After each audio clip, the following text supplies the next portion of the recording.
Have you ever been scrolling through your feed, seen a digital product display for something completely random, maybe a bag of chips, and suddenly felt this pull to buy it?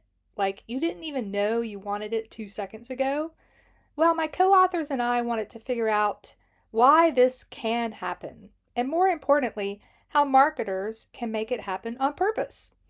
Our new paper, just published in Psychology and Marketing, is all about a phenomenon called mental time travel and how digital product displays can trigger it to drive real purchase behavior. So, this is a truly international project. I am Dr. Jennifer Brannon Barhorst, and I am joined by my esteemed research partners, Nina Cray from Rowan University, Graham McLean at the University of St Andrews in Scotland, and Heiner Ivanchitsky from the Alliance Manchester Business School at the University of Manchester, also in the UK. Four researchers, four institutions, and a really fascinating project. Okay, so here's the thing that kicked this whole study off. Digital product displays are literally everywhere. Search engines, social media, YouTube pre rolls, your email inbox, retail apps. Consumers see them constantly. But here's the wild part: conversion rates are shockingly low.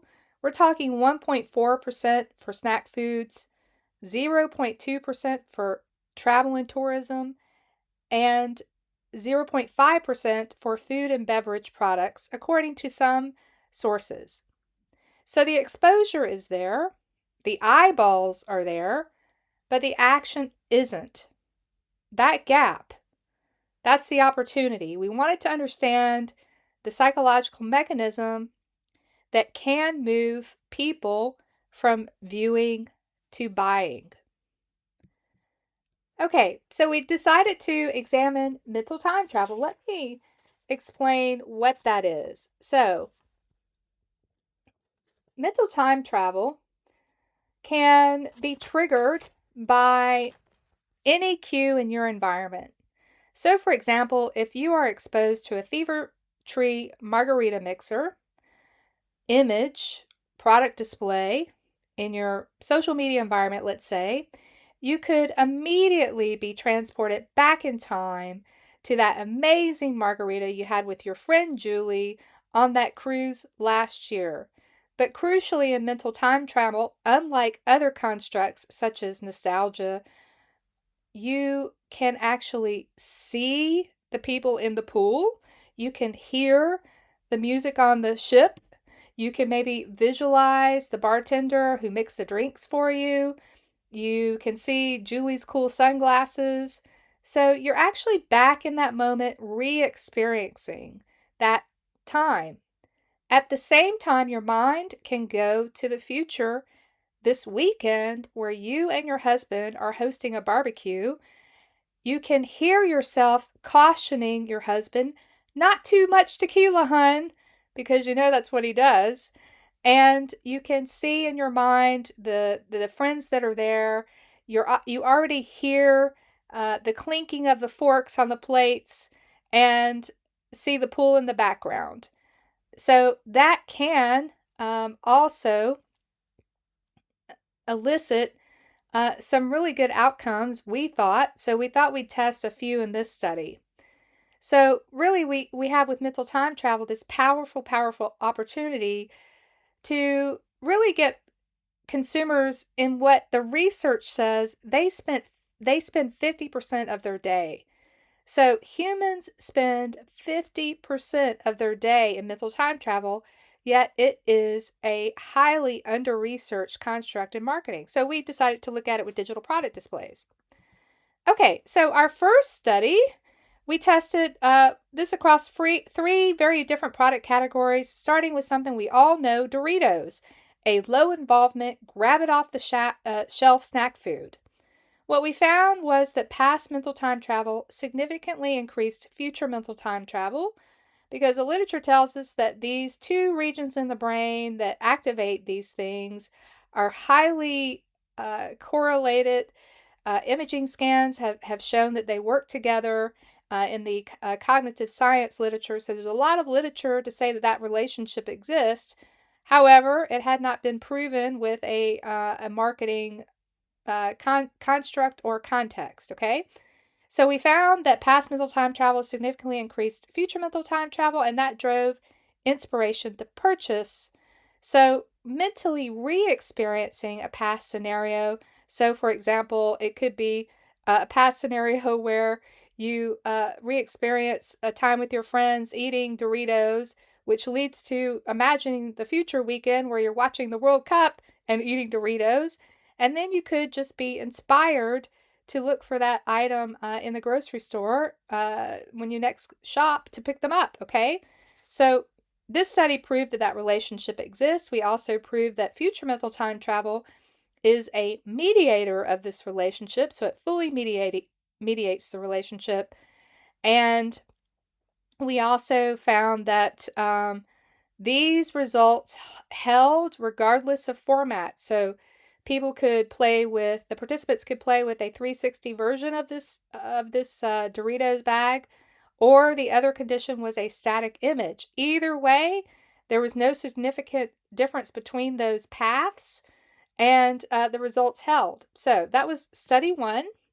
So the key takeaway for marketing is, with FMCG digital displays converting at only 1.4%, activating consumers' past experiences may be an overlooked route to inspiring purchase. So that's something we need to do when we're designing our digital product displays. Okay, study 2.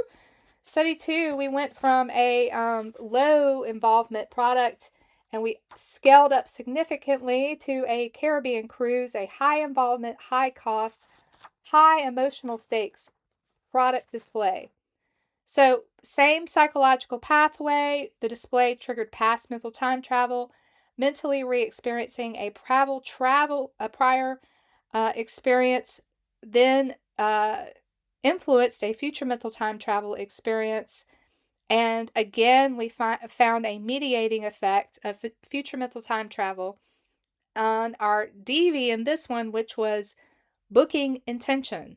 So this is a category that has a low conversion rate of 0.2% on average. So when we looked at this low conversion rate category, however, high involvement, high stakes purchase category, we did also find our first relationship was positive. Mental time travel to the past predicts future mental time travel. And then future mental time travel influences booking intention. And future mental time travel is a key mediator. So the key takeaway here is, with experiential travel digital displays converting at only 0.2%, activating past travel memories may be a powerful route to driving booking intention. Okay, study 3. This one is really cool. This is my favorite of the studies because we did test something really neat here, which was something from the neuroplasticity research. So we looked at wine specifically because this category has a 0.5% on average conversion rate to low conversion rates. However, in this condition, what we did was we tested whether the exposure to a fictional product display with a fictional narrative would elicit, first of all, the same relationship. Would we find the same thing? So we tested mental time travel to the past on future mental time travel and found that that relationship was positive. And then we tested willingness to pay because there is research that tells us when we go into the future in our minds, we do have a different way we think of ourselves. We can think of ourselves in a better way. We can think of things more positively, which could inspire us to spend more money. So we examined that, and all of this information can be found in the actual publication. I'm being very brief here just to take you through the study. Okay, but the cool thing is neuroplasticity. So what we found in this study is that consumers who regularly read fiction, so this could be novels, stories, imaginative reading, showed a stronger effect of future mental time travel on willingness to pay. So we found a moderating effect. Why? Because fiction reading strengthens the brain's neuroplasticity, enhancing the ability to imagine, feel, and vividly pre experience the future. So we exposed them to a fictional or a narrative digital product display, meaning the wording that we exposed them to was narrative in nature. It talked about, some very descriptive things. And we wondered if reading fiction would actually amplify the effect of this relationship, and we found, and indeed it did. And that's because the neuroplasticity literature shows us that, the cells that fire together wire together, meaning the more you do something, the more you grow those synapses in your brain, the more they connect and fire. And so the habitual reading of fiction means you probably are able to imagine things better. You're you're able to go into those story worlds, and we wondered if that would have an amplifying effect on our model, which it did, which is awesome. Okay, that's my brief overview. That's our 3 studies. I welcome you to read and cite the paper. Thank you for your time. Have a wonderful day.